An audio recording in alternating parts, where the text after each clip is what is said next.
Dartmoor Prison, isolated from the outside world by walls of granite.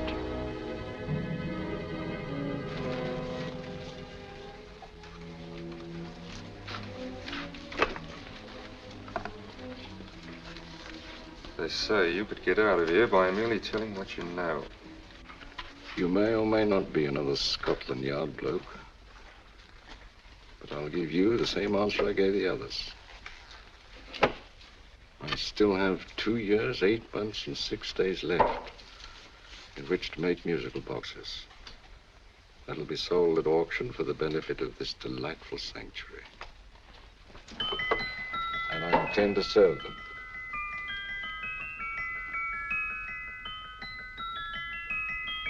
Move along.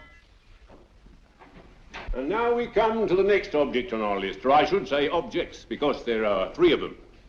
Now, ladies and gentlemen, these can be bought together or separately. Now, these beautiful little musical boxes only arrived this morning, and I didn't intend to put them on the auction block until later, but I'm going to sell them now. So, good friends, as our old pal Mark Antony used to say, lend me your ears. And what do you hear? Right. The beautiful tinkle tinkle of a musical box. What a lovely trinket. What a beautiful gift. Created and made by loving hands. A thing of beauty and utility. I was going to start with £5. It's a bargain, £5. Do I see any hands? If there's a connoisseur in the house, will go £3 for it. £2. £1. 10 shillings. Thank you, sir. Ladies and gentlemen, 10 shillings is offered for a musical box you couldn't buy anywhere in London for less than £5. It'd be stealing to let it go for 10 shillings. Like taking milk from a baby. All right, we sell it for 10 shillings. 10 shillings, 10 shillings is offered, 10 shillings is offered, 10 shillings is offered. Then anybody give me £1? Want to give me £1? I won't someone going to give me £1. A pound, £1 is offered, £1 is offered, ladies and gentlemen, £1 is offered is against you, sir. Will you go to £2? We got a £2, sir. £2. £2 is offered. £2 is offered. Going once, twice, third and the last call. Sold to the gentleman for £2. Sorry, my dear. Now, ladies and gentlemen, comes the opportunity to purchase an exact duplicate of the beautiful little musical box just bought by this gentleman for the ridiculous low price of £2. Now, it's exactly the same. Exactly the same. Made with the same hands. You hear that? Isn't that lovely? That tinkle, tinkle, tinkle, tinkle. Sounds like Bow Bells to me, you know, with little angels pulling on the ropes, eh? Who'll give me £2 for it? Who'll start me with £2? Will anybody start me with £2? Oh, come, ladies and gentlemen. You know, from your enthusiasm, we might all be in Scotland instead of London. Please buy it for me, Daddy. £2, certainly not. We all might be in Scotland. Besides, I don't like his manner. £1, 10 shillings. £1. £1 is ours. £1 is offered. £1 is offered. Going £1. Any advance? Going once, going twice, the third and the last call. Sold to the lady for £1. Smart bidding, my dear. Thank you. We come to the third and last of these beautiful little musical boxes. Exactly the same. Tinkle, tinkle. Isn't that lovely? Ladies and gentlemen, I don't bring you here to gull you and swindle you. This is the exact replica of those 2 I just sold before.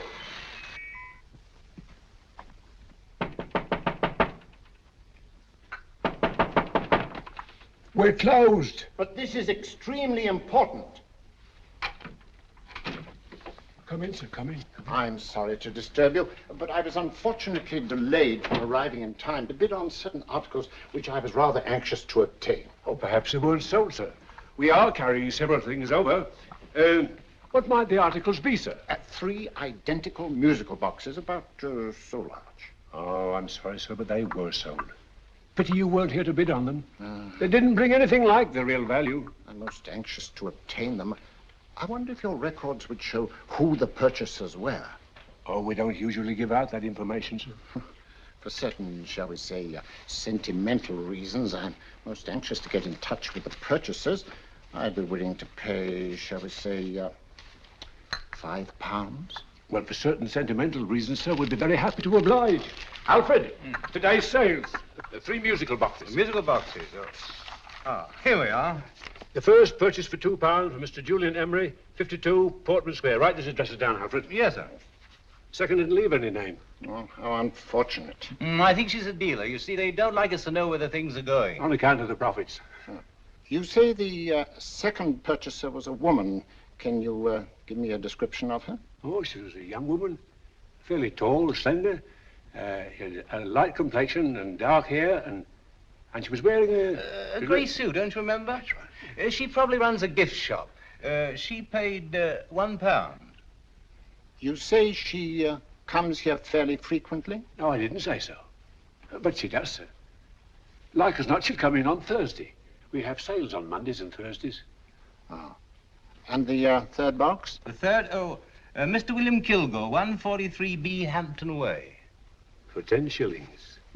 Quite a drop from £2. Mr. Kilgore was a Scotchman. Oh. Well, thank you. You've been most helpful. Oh, thank you, sir. And any time you're passing, dropping, we always have lovely things for sale. How kind, sir? Thank you. I'll be back Thursday.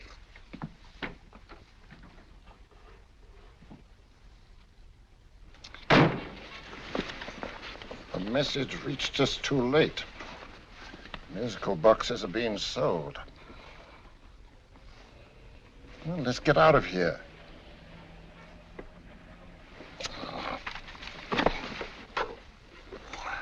Someday you'll go too far. Reaching for a star, you fool. Yet a fool may touch a star, Colonel Cavanaugh, if he but reach high enough. But not possess it as you would. The musical boxes, they're being sold. What a pity for you, my dear Colonel. Is it my fault that the message reached us only an hour ago? Is it my fault that they were sold? You can't hold me responsible for that. Hope for your sake you're right.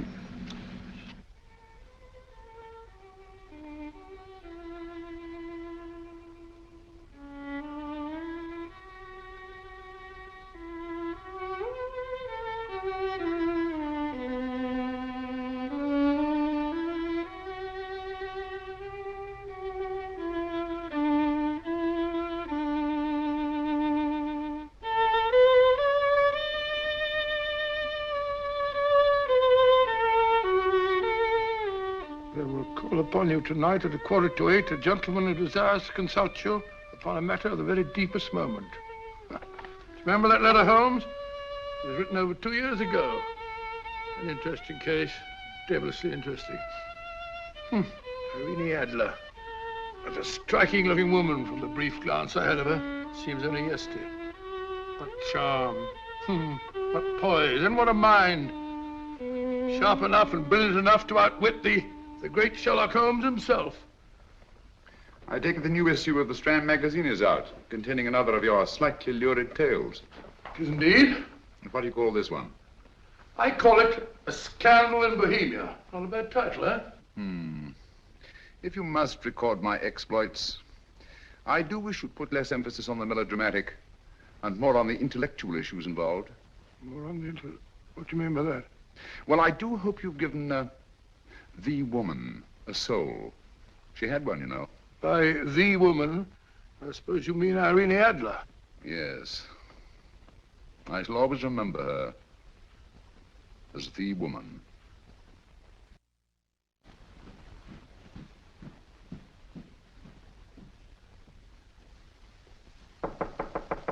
Come in. I Stinky. That's it, old boy. How are you? How are you, old boy? I haven't seen you for years. I want you to meet my old friend Sherlock Holmes. Holmes, this is Stinky. In other words, Julian Emery. How do you do, Mr. Emery? Watson has often spoken of you. Oh, has he? Yes, we were at school together. Yes, more years ago than I care to remember, but you didn't come in here just to remind me of that. No, I just happened to be in the neighborhood and saw your lights burning, so I took the liberty of looking you up. Still writing your mystery stuff? Yes, there's a new one out this week. Good, I never miss them. Oh, good, thanks. I say that bandage makes you look very interesting. Still poking your nose into other people's business as usual? Who hit you? I haven't the foggiest notion. Somebody knocked me on the head in my own living room, and then proceeded to commit the most idiotic burglary you ever heard of. Fellow must have been balmy as a coot. Balmy? Why? Come sit down, old boy. Yeah. Would you You like a cup of tea? Oh?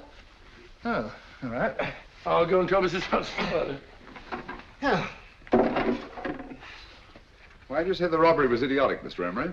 Oh, simply from the fact that with about £5,000 worth of musical boxes in my living room, the thief, who I caught in the act, made off with one that isn't even worth £5. I gather you're a collector of musical boxes. Yes, I am indeed. Some of them are very beautiful, but not the one that was stolen. The thief evidently grabbed the first thing that came to his hand when he heard me coming into the room. Still, it's rather odd, isn't it, that having disposed of you, he didn't pick up something more valuable. Mm-hmm. Was there anything unusual about the stolen box? No, nothing at all. No, I picked it up in the south of France, several years ago. You say you have many valuable music boxes, and yet the thief made off with one that isn't worth £5. Sounds like rather an intriguing little problem. Well, I take it that he was just an ordinary petty thief and didn't know the value. That is a possible explanation, and yet I venture to say that the average petty thief has a more extensive knowledge of the value of objets d'art than the average collector. Well, anyway, that's Scotland Yard's theory. They didn't get very excited about it. That's consistent anyway. I wonder if I might see your collection, Mr. Emery. Oh, of course you could, yes. Nothing a collector likes more than showing off his trophies. When will it suit you? No time like the present. Good. My place is just round in Portman Square. Shall we? Yes, right. Hello? Where are you going? Stinky hasn't had his tea yet. Oh, I'm sorry. We're going round to my place, where I'm going to give you something better than tea. Now, this one was made for Louis XV, and is one of the very few still in existence from that period, and a particularly fine specimen at that. Charming, isn't it? Quite. They all sound to me like a lot of mice running about on a tin roof. I'm afraid you have no ear for music, Watson. Give me a good old band playing a rousing march. You'll have all your silly little tweets.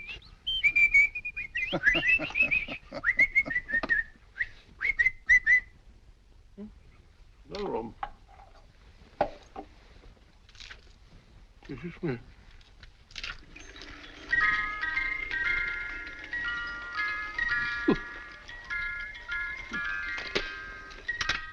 Stupid thing. Singing rabbit. What would you say offhand is the value of a box like that, Mr. Emery? Well, it's hard to say offhand, but I think we'll bring about £500 or £600 today. It's the gem of my collection. If a thief who steals an oddity like a musical box passes up one worth £500 for one of almost no value at all. Odd. Very odd. What was the stolen box like, Mr. Emery? Oh, just a plain wooden box about so big. Mm-hmm. As a matter of fact, I have one over here almost exactly like it. I picked this up yesterday at an auction room in Knightsbridge. Paid only £2 for it. Of course, I wouldn't in the ordinary way add one like this to my collection, but the tune intrigued me. I'd never heard it before.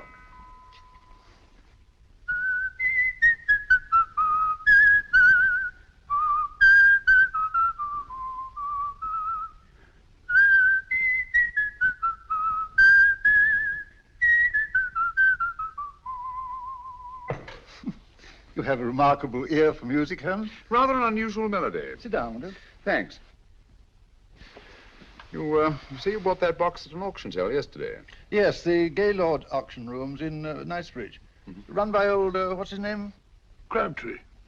Handsome man. At what time was the robbery committed? Oh, about 3 o'clock this morning. You know, Mr. Emery, that box and the robbery might well be cause and effect, especially since you say that the stolen box outwardly resembles this one a great deal.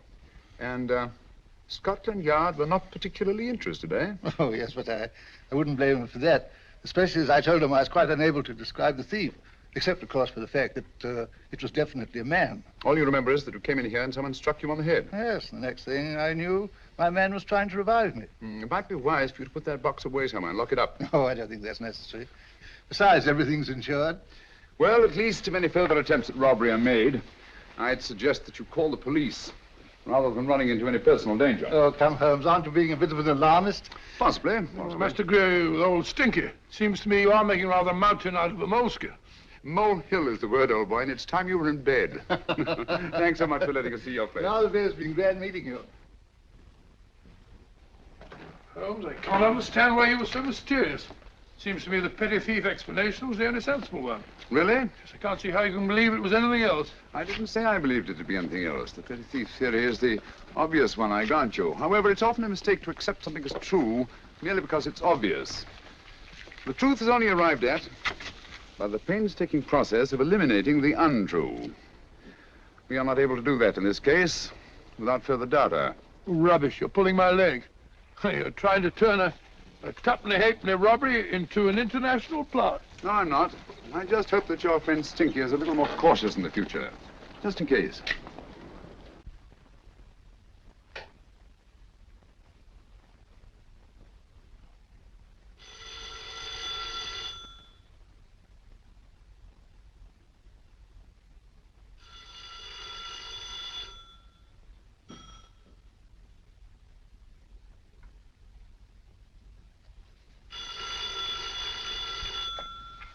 Yeah? Yeah? Julian Emery here. Who? Why, of course I remember you, Mrs. Courtney. Yes, you're the one bright spot at that appallingly dull affair of Lady Sanford's. Huh? Of course it isn't too late to come around. Yes, I shall be delighted to give you a drink. I tell you what, come straight up and I'll leave the door unlatched. Right, well, 15 minutes? Good. I shall be counting each moment. No, I mean that, really. Right, goodbye.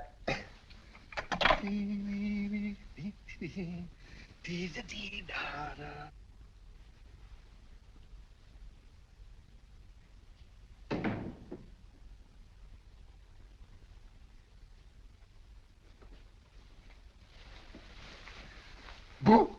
Oh, you startled me. Did I? Yes. Must be the pixie in me.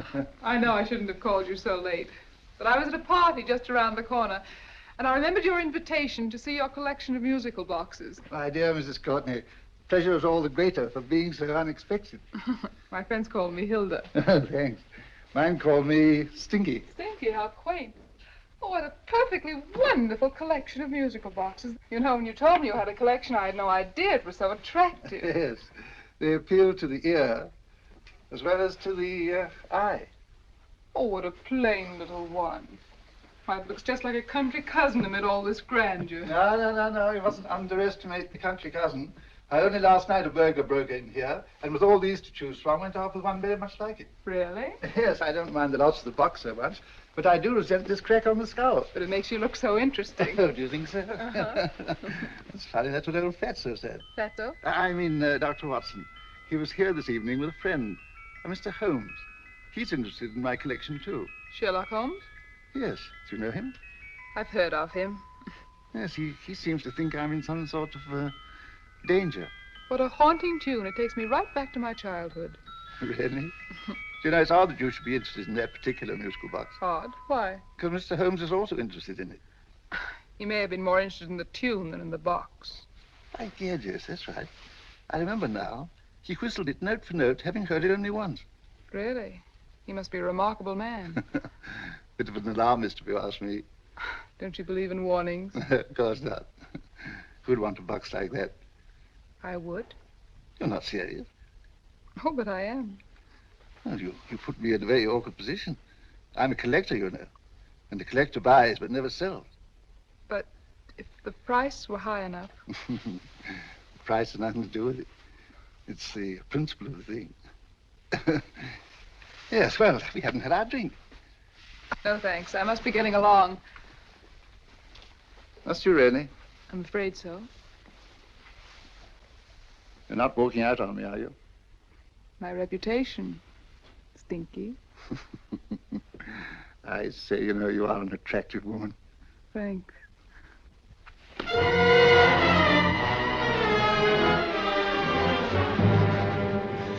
You fool. I told you to wait outside. What did you have to kill him for? All I had to do was walk out with this. He held you in his arms. Don't touch him. Don't touch anything. Now get out. I'm sorry. You're sorry. What about me? This is murder. What about Scotland Yard? What about Sherlock Holmes? Now get out!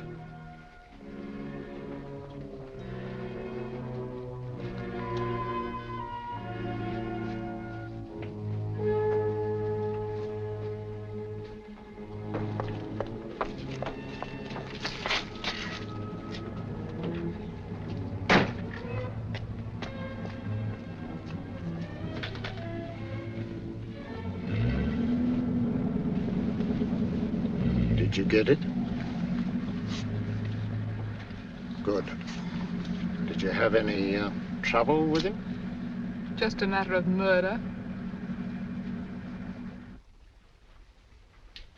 Ah, Mr. Holmes. Hopkins. Thanks for coming so promptly. Inspector Lestrade suggested that I call through to you. Mr. Emery was the client of Mr. Holmes, Inspector. Indeed. You didn't mention that when I telephoned you, Mr. Holmes. Well, not exactly a client, Inspector. Sergeant Thompson? He was killed between the hours of 11 and 2 o'clock this morning, Mr. Holmes. Must have been someone he knew, someone of whom he had no suspicion. Poor old Stinky. It's all my fault. I should have prevented this. Well, it's no time to start talking about that now, Doctor. Apparently it's gone.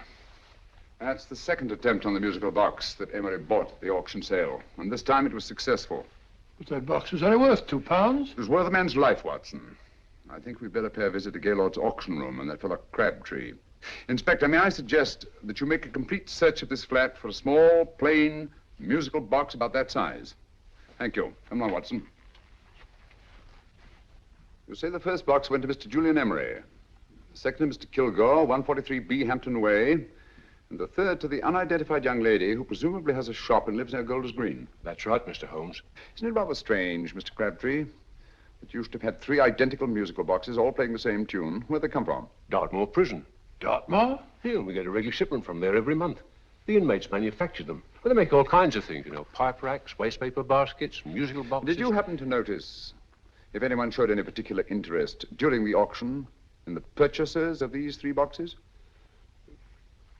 Oh, come now, Mr. Crabtree. This is very literally a matter of life and death. Well, since you put it that way, Mr. Holmes, there was a gentleman came in here about an hour after closing time, and he was in an awful state, he was. He gave me £5 to tell him where the boxes had gone to. He said they had a sentimental value for him, sir. Expensive sentiment. Can you describe him? Well, he was tall, distinguished looking, and he had grey hair and a moustache. He was quite a gentleman, sir. What was his reaction when you were unable to supply him with the address of the young lady who owned the shop? I told him the young lady usually come back on Thursday. He said he'd come back on Thursday. Now, that's tomorrow. Thank you, Mr. Crabtree. You've been very helpful. Thank you. Come along, Watson. Where are we going now, Holmes? To the home of Mr. Kilgore, the man who bought the 3rd box.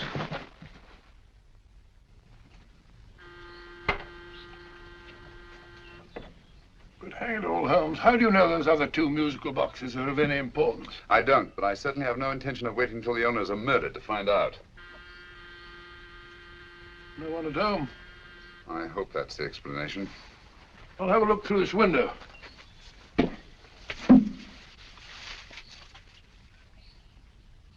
Doesn't seem to be anyone there. The whole place seems deserted, as far as I can see. Yes. Mr. and Mrs. Kilgore at home? No. When do you expect them? Oh, in an hour or so. There's no use your hanging about. They don't buy nothing from peddlers. Peddlers? My good woman, this is Mr. Sherlock Holmes. Sherlock Holmes? Oh, go on. Do you mind if we come in and wait? My business is rather urgent. Well, I've got to go out and do my shopping. And I don't know as Mrs. Kilgore like any strangers nosing about. Quite all right, I assure you. Well, I've got to be off. You 2 wait in the parlor. And no smoking either. Mrs. Kilgore says it smells up the house. Funny old girl, Holmes.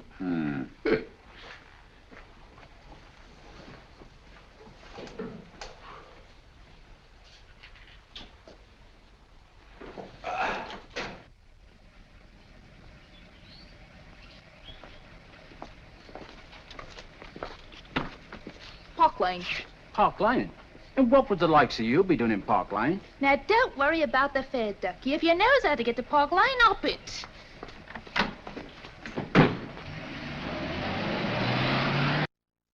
You know, Holmes, I've been thinking. There must have been something hidden in that box of old Stinky's. Stolen jewelry, possibly. What's up, Holmes? Listen. What's just the steam in the water pipes?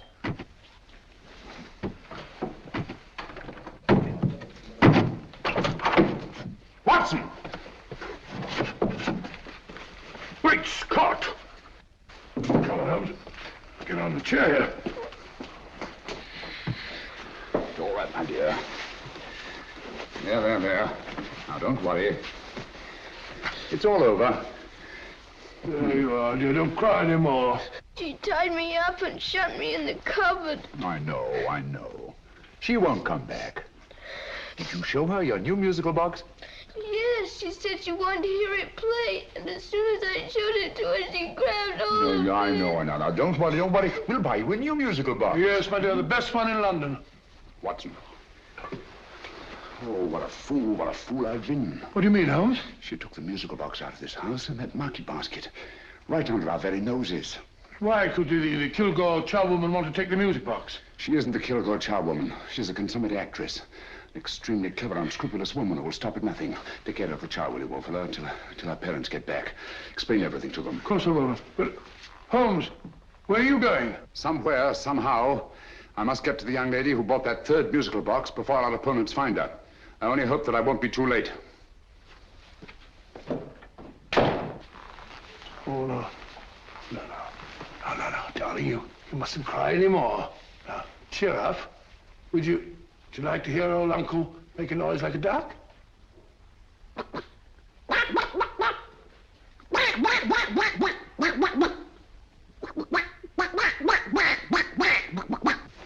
Oh, sorry.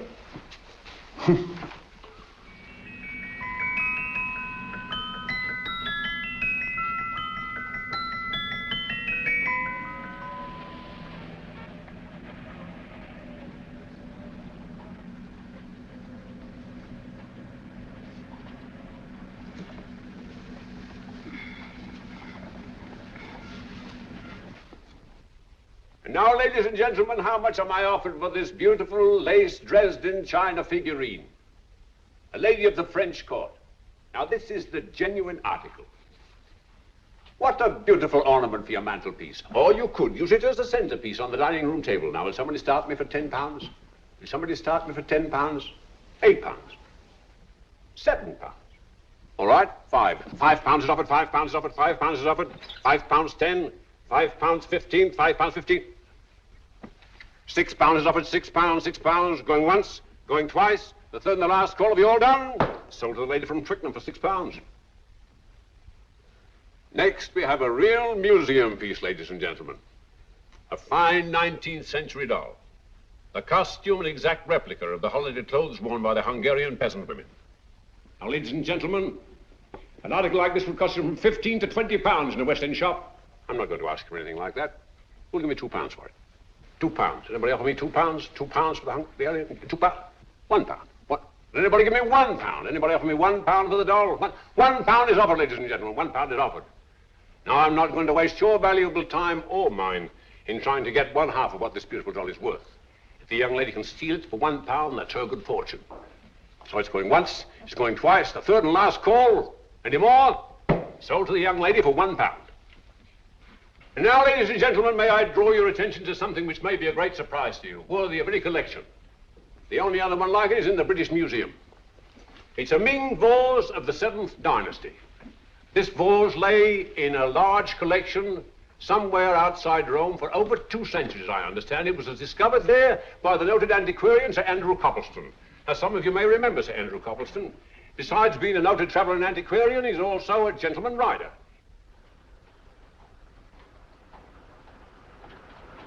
The girl with the parcel in her hands, that's her. Are you sure that's the girl? Well, she fits perfectly the auctioneer's description. Follow her, Hamid.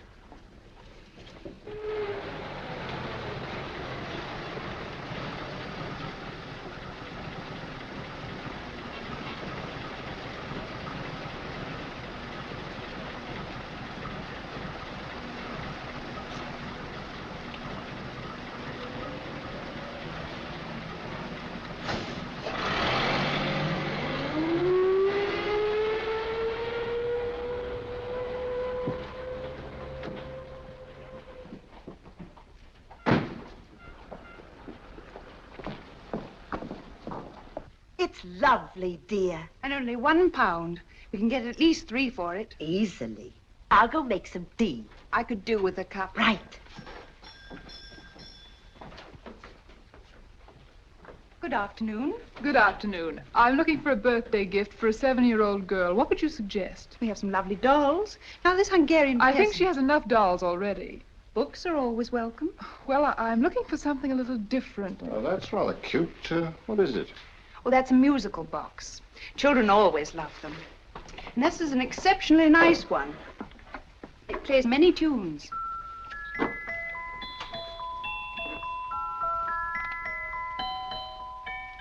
Have you any others? Yes, if you'll just step this way.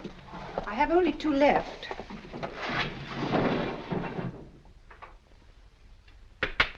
How nice.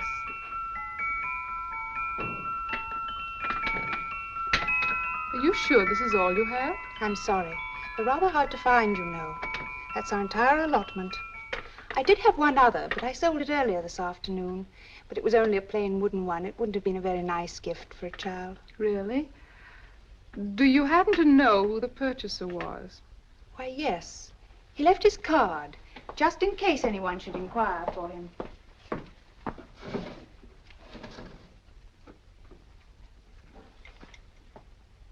How interesting. I'm sorry, but I'm afraid I'll have to look a bit further. Thank you anyway. Good afternoon. Thank you.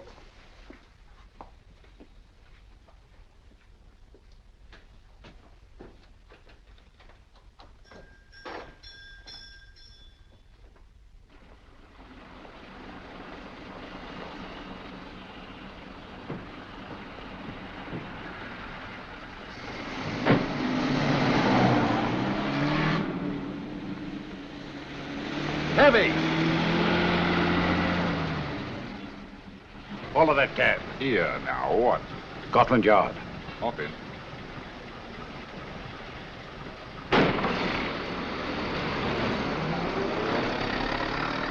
Sherlock Holmes. I might have known. We thought we were the hunters, instead of which we're the hunted. We'd been fools. We played right into his hands. Of course. He's had us followed. Don't look. The man in front of the toy shop. Hamid. Turn sharp right at the next corner and again at the next.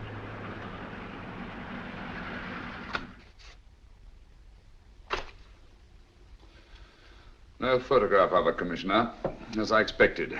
She's not a known criminal. But how do you expect to know if you do find her? After all, she was disguised as a charwoman. Don't worry, old fellow. If I ever see her again, I'll recognize her. Well, it won't be long till we know who they are and from where they operate. Who's covering them?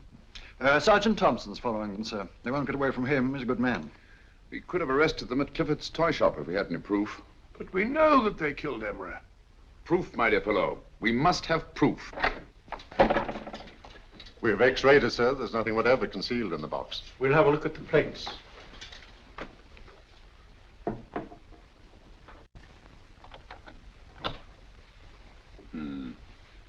There must be some clue.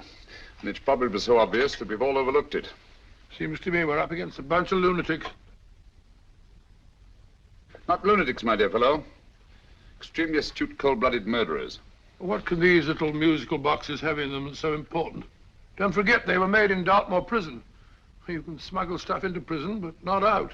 Do you want us to break the box apart, sir, to see if there's anything the x-ray hasn't caught? No, not yet. Do you mind if I take it? Certainly. Thanks.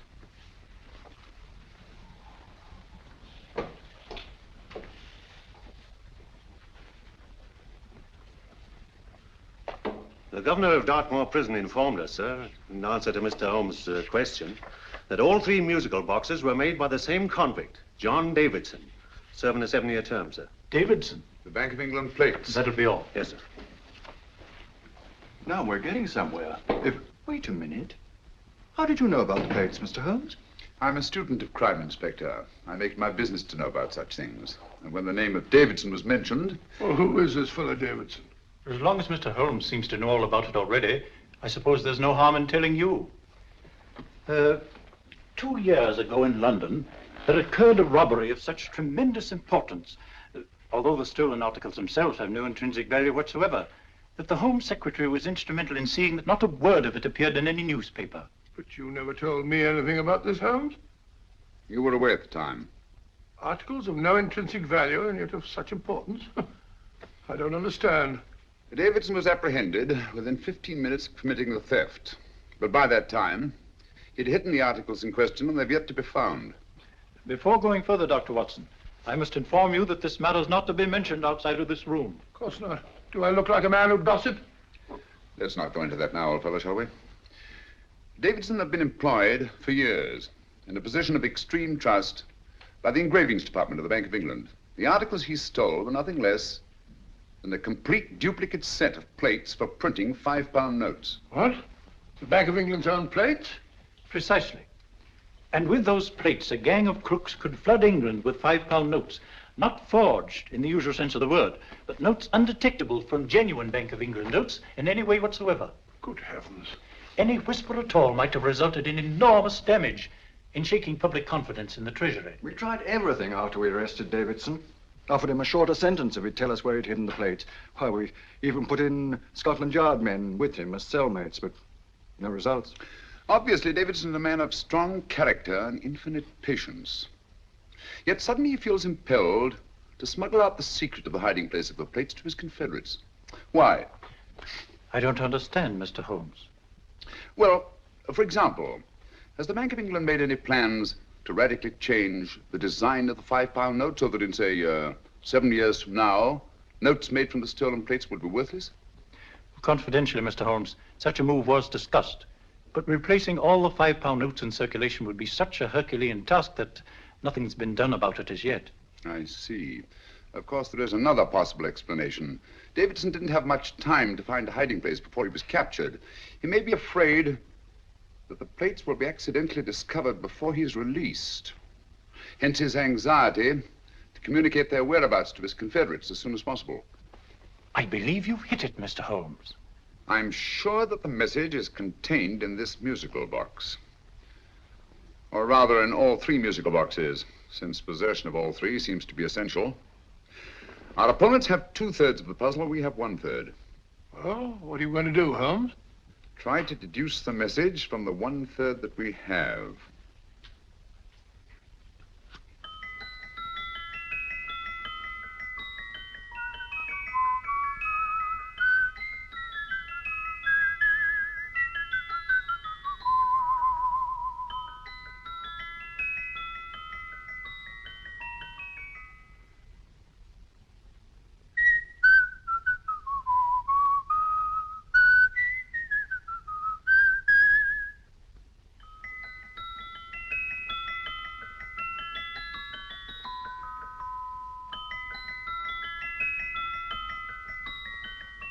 It's the same tune as the one played by Emery's musical box. And yet it's different. Sounds the same to me. The tune. Somehow the tune is the key to the mystery. It must be the tune. Otherwise, why use 3 musical boxes to convey the message? Why not collar boxes or shoe boxes? Yes? Oh. It's for you, Inspector. Oh, thank you, sir. Inspector Hopkins speaking. What? Where? Golders Green Station reports they've just found Sergeant Thompson's body. From the tire marks on his clothes, he was apparently run over by a taxi. What an unfortunate accident. Not an accident, my dear fellow. I'm afraid it's murder. Never know just who you're going to meet when you're walking down a busy London street. Mrs. Hawkins, Mrs. Brown, any subject of the crowd. Oh, you never know just who you're going to meet. So you better hold your topper in your hand, just in case you meet a lady on the Strand. Girls will think you're kind of sweet, and your day will be complete. Oh, you never know just who you're going to meet. Now, a gentleman is judged by his appearance. Yes, a gentleman is judged by how he talks. Now, he's much better off when he's acting like a toff, especially if he's taking him a walk. What on earth is this outlandish place? A rendezvous for actors. Actors? Buskers, old boy. You've seen them 1,000 times. Actors who entertain at queues, waiting outside theaters. Just who you're going to meet when you're walking down a busy London street. So you better wear your best, how it pays to look your best, 'cause you never know just who you're going to meet. So you better keep your manners right in view, just in case a lady gives a how'd you do. Keep your trousers in a pleat, shine your shoes and keep them neat, 'cause you never know just who you're going to meet. Blimey. Mr. Holmes. How are you, Joe? Never met him. And yourself? Fine, thank you. I want you to meet a friend of mine, Dr. Watson, Joe's sister. Oh, well, any friend of Mr. Holmes is a friend of mine. Hi, Joe. He did me a good turn once that I'll never forget. Yes, I cleared Joe of a most unpleasant charge. Murder, no less. Oh, really? By proving to the satisfaction of the police that he was busy at the time blowing open someone's safe. That's right, Governor. Good gracious me. Joe, now you can help me.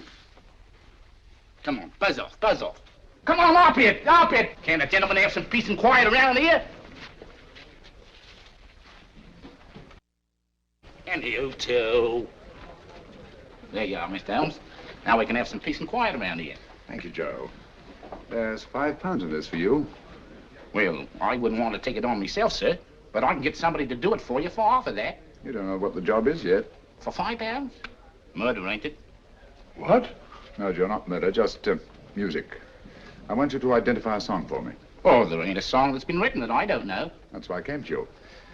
Of course, the violin is more my instrument, but, oh, well, here we go. Now listen to this, Joe.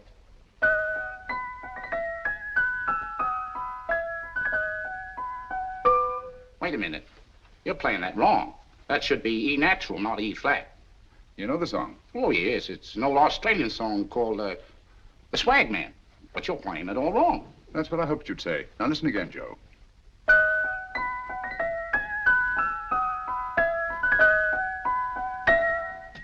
That's the same tune, all right.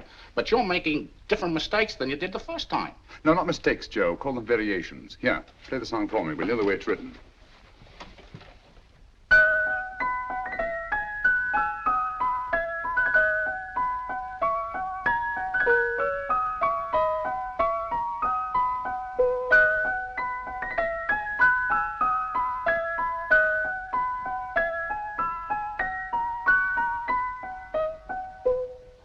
Yeah.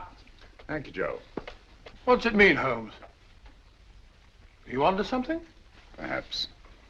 I don't know yet. It's probably a code of some sort. Joe, could you write the song down for me? The way it was originally written? Oh, sure, Mr. Holmes. But it'll take a few minutes. Mm-hmm. Here, Mabel. Pale ale. Come on, up to it. Along with it.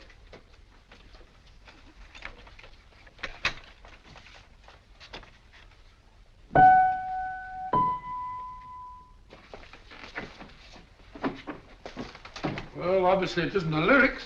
No combination of those words made any sense at all. The variations in the way Emery's musical box played the tune are different from the variations in the one we have. You sure? Quite. You see, I took the trouble to memorize the tune as played by Emery's box that night we were with him in his flat. Holmes, you amaze me. Elementary, my dear fellow. One of the first principles in solving crime is never to disregard anything, no matter how trivial. But why were 3 boxes? Why not 1? Because the message was obviously too long to be conveyed by any one variation. Then there's the 3rd box, the one that woman took from the Kilgores. That contains yet another set of variations. Yes, well, it's all beyond me. Well, all we have to do now is to find the secret of the variations. Not a very easy problem to solve, my dear fellow.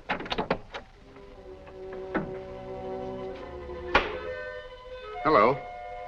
What's up? We've had company.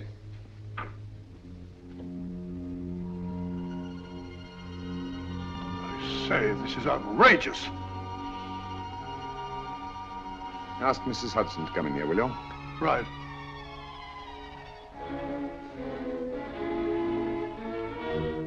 Hudson?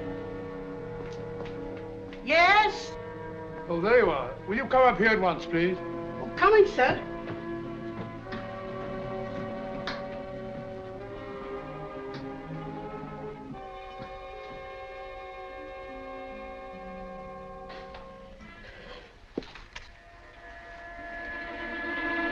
Mercy me, Mr. Holmes.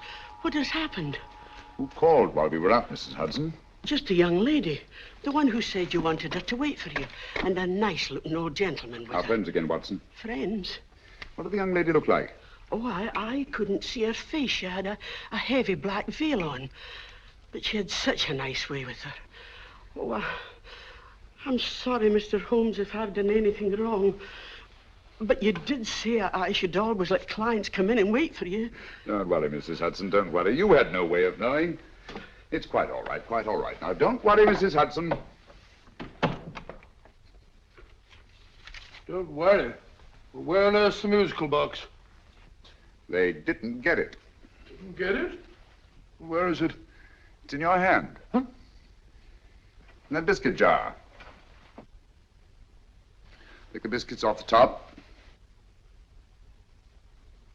Now put your hand inside, and you'll find the music box.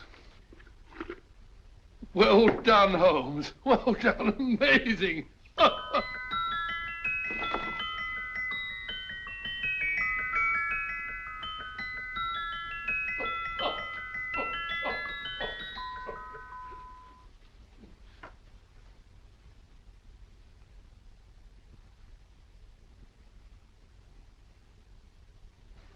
Whew.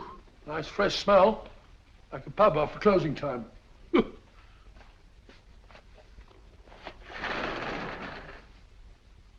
I say, Holmes, What? it's morning. Allow me to congratulate you on a brilliant bit of deduction.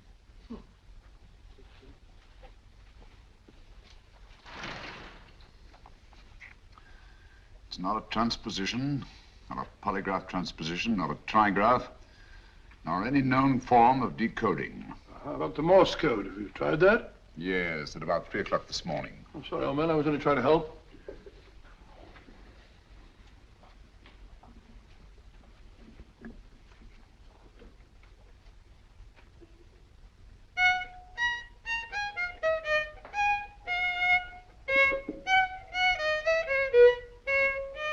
Oh, do me a favor.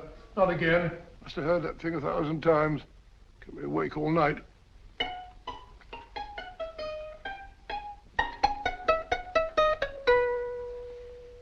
Not a very distinguished composition, I grant you. You know perfectly well I don't know one tune from the other. When I was a kid, my people tried to have me taught the piano. I've always felt sorry for that old teacher of mine.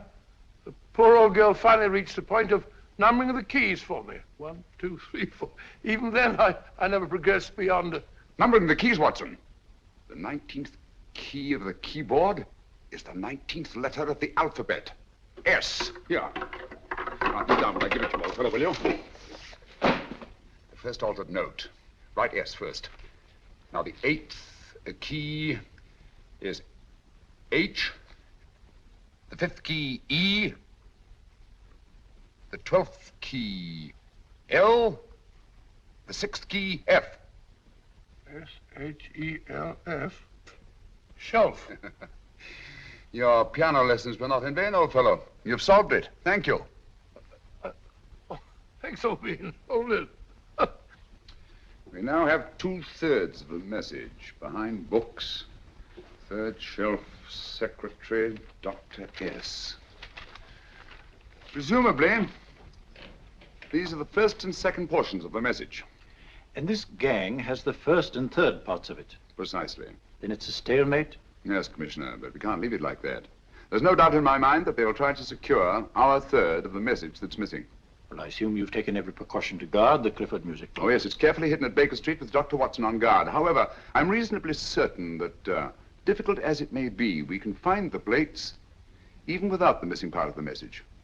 Behind books, third shelf, secretary, Dr. S. Well, outside of the fact that Davidson hid the Bank of England plate somewhere in London, Mr. Holmes, I don't see that we've progressed at all. Allow me to point out to you, sir, the key words, Dr. S. It looks as if the plates were hidden in the house of a doctor. Whether S stands for his first or last initial remains to be determined by a process of elimination. Well, there must be 10,000 doctors in London with S for a first or last initial. Precisely. And every one of them will have to be questioned in person. That's why I say this is a task for Scotland Yard. It's a task, all right. But Scotland Yard has searched worse haystacks and found the needle. Well, for the time being, I'll leave the matter in your hands, gentlemen. We'll call you if and when we get a lead on our mysterious Dr. S. Thank you. In the meantime, I intend to follow up a little clue concerning a cigarette.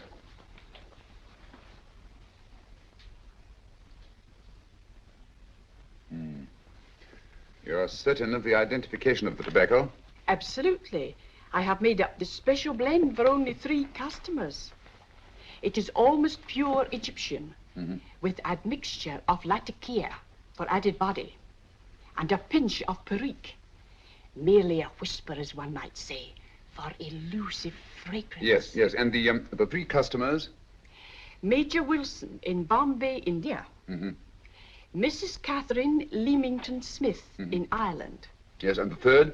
Mrs. Hilda Courtney of Park Mansions, Bryanston Square. Thank you. Thank you very much. You've been most helpful. It is a pleasure to have been of service, Mr. Holmes.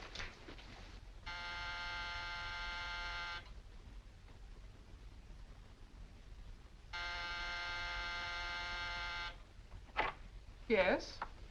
Mrs. Courtney? Yes. My name is Sherlock Holmes. Oh, do come in. Thank you.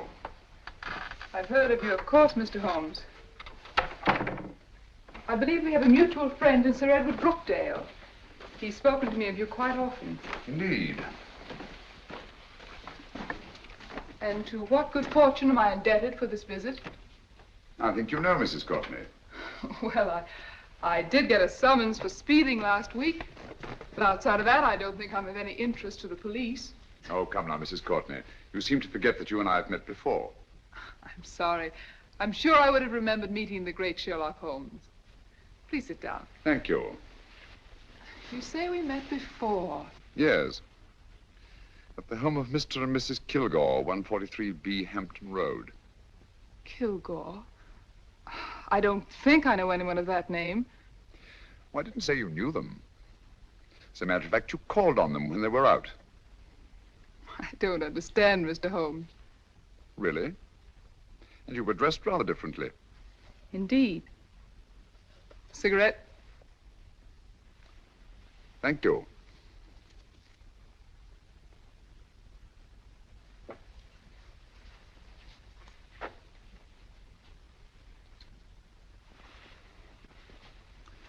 Thank you.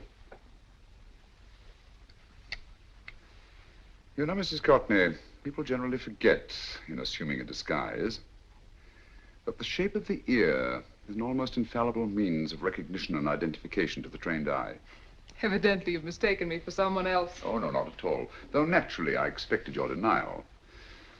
But when you paid your visit to my rooms at Baker Street, you carelessly left behind another identification. They're, identical, aren't they? Yes, I must admit they are. You see, Mr. Holmes, to catch one as clever as you, I had to use a very special lure. I knew you'd be unable to resist the bait of my cigarette, having read with great interest your monograph on the ashes of 140 different varieties of tobacco. I should advise you not to move, Mr. Holmes. I must congratulate you on your ingenuity, Mrs. Courtney. It was indeed a brilliantly designed trap. Thank you, Mr. Holmes. Praise from a master is indeed gratifying. I shall always cherish the memory of your flattering words. Memory? Precisely. I'm afraid these gentlemen have a most regrettable task to perform.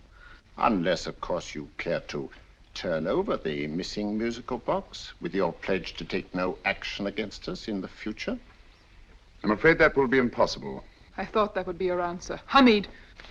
Careful! Careful. There's no need to be unnecessarily rough with our distinguished guests. You realize, Mr. Holmes, that your demise will not take place here. The corpus delicti, you know. Well, naturally. Shall we go? It's so fearfully awkward having a dead body lying about. Don't you agree, Mr. Holmes? Another dead body shouldn't weigh too heavily on your conscience, Mrs. Courtney.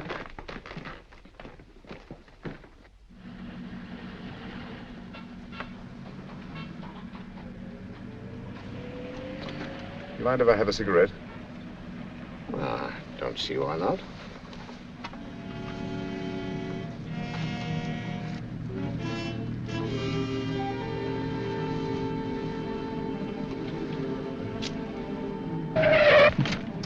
Be careful, Hamid. It's the brakes they bind. Thank you, Colonel Kavanagh. It's very considerate of you.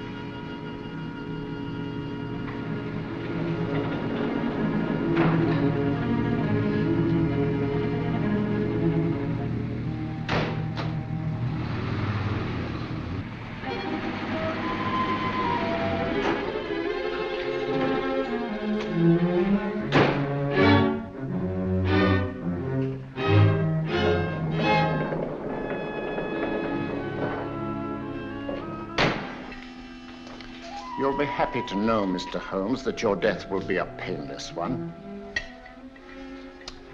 Hamid, attach this to the motor of the taxi. That little attachment, my dear Mr. Holmes, contains the deadly fluid known as monosulfide. The Germans use it with gratifying results in removing their undesirables.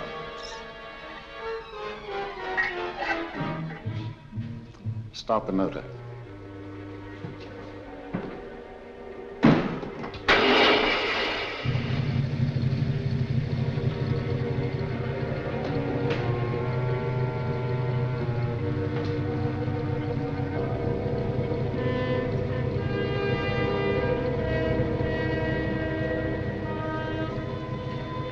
Tape his mouth.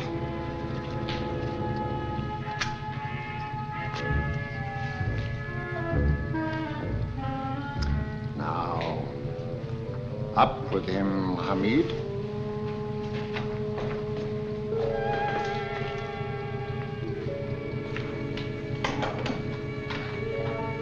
You find yourself like Muhammad's coffin, Mr. Holmes, suspended between heaven and earth.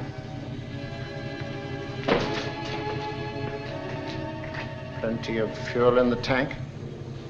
Good. It would be too bad to have anything go wrong through so simple an oversight.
Good afternoon. Mr. Sherlock Holmes? No, I'm Dr. Watson. Oh, of course, Dr. Watson. How stupid of me. Oh, so stupid of me. Won't you come in? Well, I really came to see Mr. Holmes. Oh, I'm afraid he's out. I don't know when he'll be back. Perhaps there's something I can do. Won't you sit down? Thank you. You know, Sherlock Holmes and I have been engaged on a great many cases. Oh, really? Yes, indeed. As a matter of fact, this very moment, we're involved in one of the most baffling... Oh, well, won't you tell me your trouble? I may be able to help you. That's very kind of you, Dr. Watson. Perhaps if I wouldn't be imposing too much. Imposing? Oh, there's no imposition. No imposition at all. A pleasure, I assure you. Now, tell me all about it, Miss Williams. Mrs. Williams. I live in Surrey, Dr. Watson, and I've come up to London in sheer desperation. My only sister has disappeared, and the local police seem utterly unable to find her. Well, Holmes and I solved a case exactly like that once. Very interesting as far as I remember. I call it the adventure of the solitary cyclist. Oh, sorry. Now I come to think of it, it wasn't so very similar. Entirely different. I think what I was saying. Where were we? She's only 17, Dr. Watson, and until she disappeared last Thursday, she seemed to be in the best of spirits. Possibly a romantic entanglement? Oh, no, nothing of the sort. She left no note, didn't even pack a bag, no explanation. She just started to walk to the village from our house in broad daylight and simply vanished from the face of the earth. Oh, there. Might I have a glass of water? Please, glass of water. Have one in 1 minute.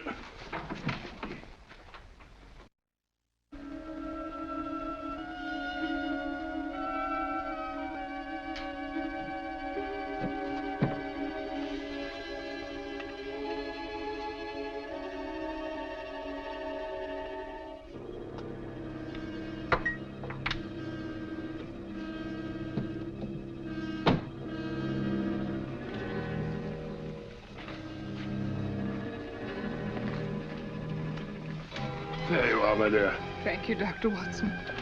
No, you're not to cry anymore. You must pull yourself together. I feel much better already knowing that you're going to help me. Oh, Dr. Watson, look! Good heavens! Get through the fire brigade, quickly! Haven't you a fire extinguisher? By George, we have in the kitchen.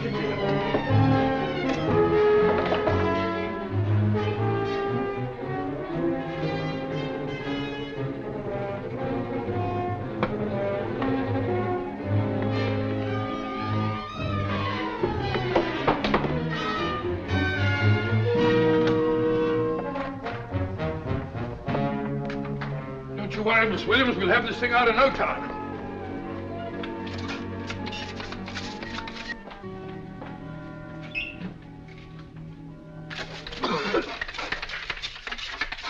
That's got it. It's a mare. Well, you see, there was no need for the fire brigade after all. I hope you weren't too frightened, Miss Williams. Oh, gone. That's the trouble with them. They always lose their heads in an emergency. Well...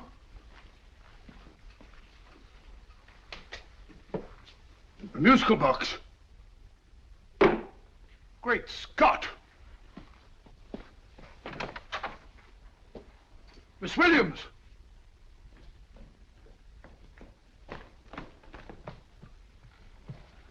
Well? Good. And Holmes? By now, Mr. Holmes has no doubt exchanged his violin for a harp. Always assuming that heaven is his destination. And now that we have the missing musical box.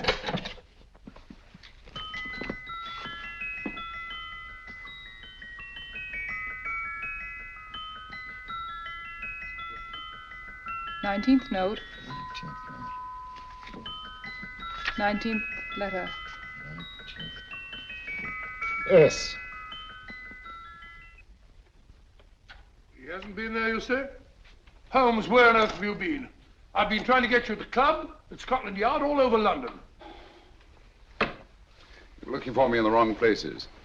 Holmes, terrible things happened. I've been duped. That woman, she made a complete fool of me. Oh, what do you mean? Well, she came here, let off a smoke bomb. I thought the whole place was on fire, and my first thought was to save the musical box. No need to say any more. She has the box. Yes. Don't blame yourself too much, old fellow. She's an extremely clever antagonist. Smoke bomb, you said?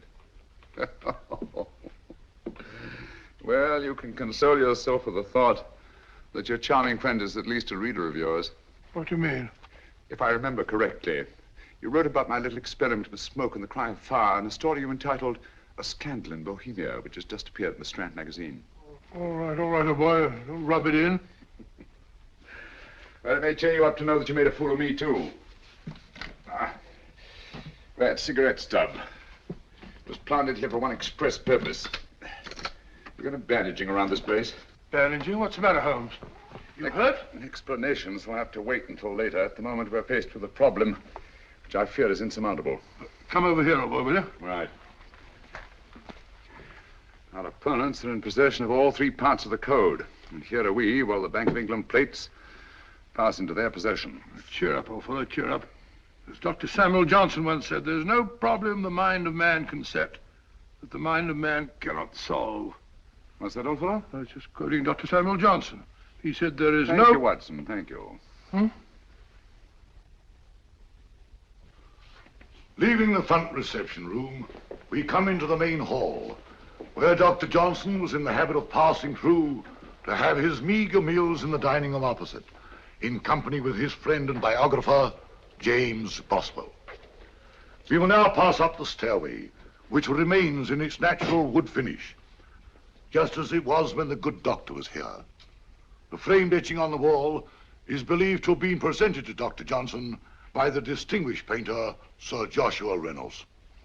I've been told here that that picture was given in by Mrs. Thrale, and it's definitely not a Reynolds. Is that important, my dear? Oh, I'm sorry. This way, ladies and gentlemen, please, this way. Move along, children, move along. The secretary's not on this floor. Patience, Hamid. I have a feeling My that... dear Colonel, with Sherlock Holmes out of the way, what could go wrong?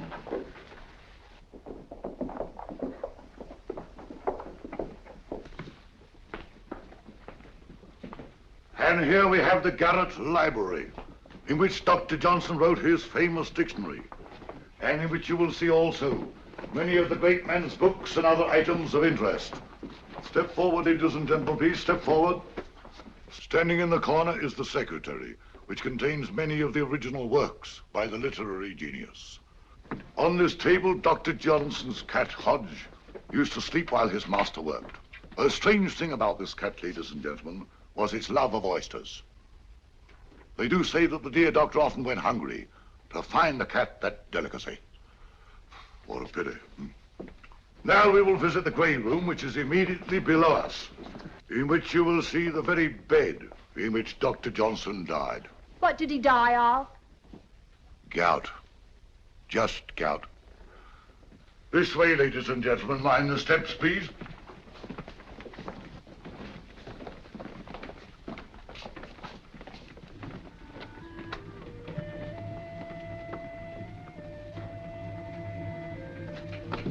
Your keys.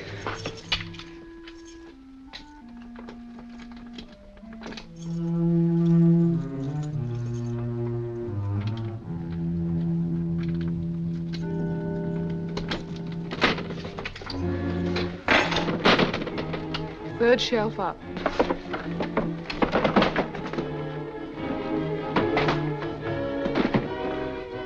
The knife.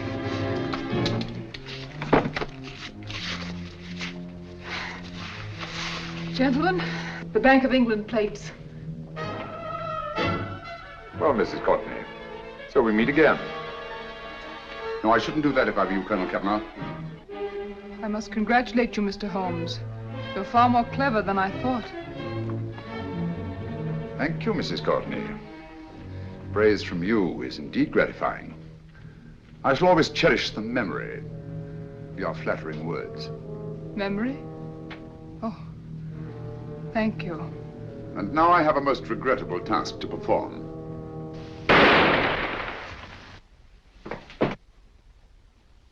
Holmes! Coming, Holmes! Holmes, you all right? Perfectly, thank you, old fellow, but I think this gentleman on the floor requires some medical attention. We must see that he looks his best, you know, when he's hanged. Take them in charge.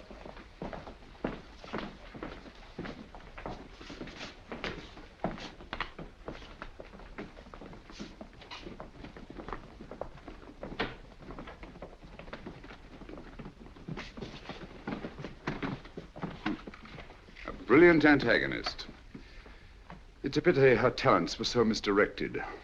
Will you see that these plates are returned to the Bank of England, Inspector? I still don't understand how you solved it, Mr. Holmes. It's entirely due to Dr. Watson. He gave me the clue when he mentioned Dr. Samuel Johnson. Well, congratulations, Doctor. Oh, thank you, Inspector. I don't think I could have done it entirely without Mr. Holmes's help, you know.